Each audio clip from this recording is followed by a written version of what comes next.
to another Just 5 Minutes. Yes, there's been a little bit of a gap, a few weeks again, unfortunately. But anyway, we can but try and move on, can't we? So this time around, a few things really. Latest news, there's been a few tweaks to the Just 5 Minutes website. I still use Transistor FM for the podcast, which is brilliant. I'm very happy with that.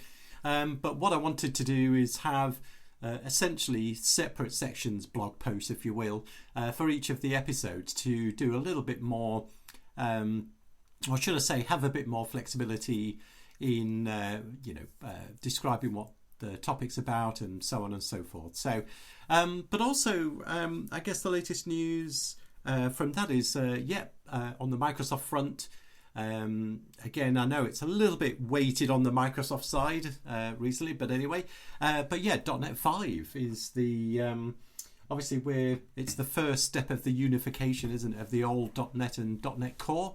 A couple of things. I mean, there's some really interesting things that have jumped out, and I think, whatever you believe and think of Microsoft and all the rest of it, like any of these large organizations, but the amount of work that's gone into this, there is. You've got to be impressed at a technical level. My goodness! But really, for me, a couple of things, as I say, jumped out. One that in the keynote, I think it was for .NET 5, as the time of this recording, what would it be? Around about, what was it, the 10th of November or something, 9th, 8th or something like that. Really, there was a demo that I think Scott Hanselman did with using WebView 2. So WebView is the embedded browser in the Microsoft world. It's, the Edge Chromium sort of engine. I guess similar to things like Electron, that GitHub originally released, that had the Chrome, headless Chrome, as it were, there as well. So that was quite interesting because it had WebView 2 in a WPF container. So basically you get, a web UI to build a desktop app just like Electron, but by the looks of it, a heck of a lot easier.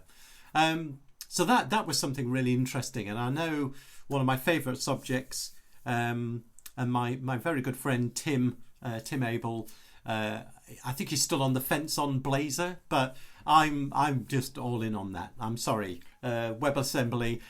It's Silverlight all over again, is it? Or maybe, I don't know. I don't think it is. But there's been some amazing upgrades on there as well. But the other thing that really jumped out was something I've been really experimenting with in exactly that way, purely from an experimental perspective. I realise, there's more than just the shiny bells and whistles to try to implement this in a real project. But things like gRPC, obviously RPC, protocol buffers, Google, been around for a long time, did an episode on it a few months ago actually. But there's been some quite interesting sort of upgrades to gRPC. One of them is the fact that because of the nature of it, it used to obviously just work, service to service, application to application. It wasn't really a like REST or SOAP or something for the consumer, but essentially now got a browser implementation of it, so you can call it through, ironically, Blazor, and that's Blazor WebAssembly, not the Blazor server.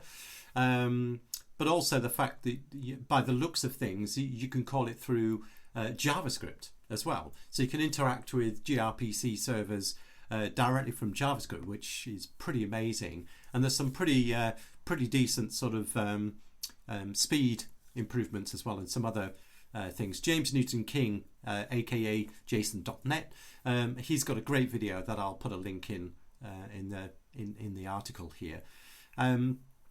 But yeah, it looks really interesting, and certainly I've been experimenting, as I mentioned, with Dapper, which is the microservice sort of orchestration framework with gRPC, and that looks really interesting. So there's a few latest bits. We're going to do hopefully a few more of these episodes in tandem, so on a weekly basis again. So hopefully we'll get a bit of continuity again. But for now, that's all we have. And keep safe, and hope everybody keeps well. Bye bye.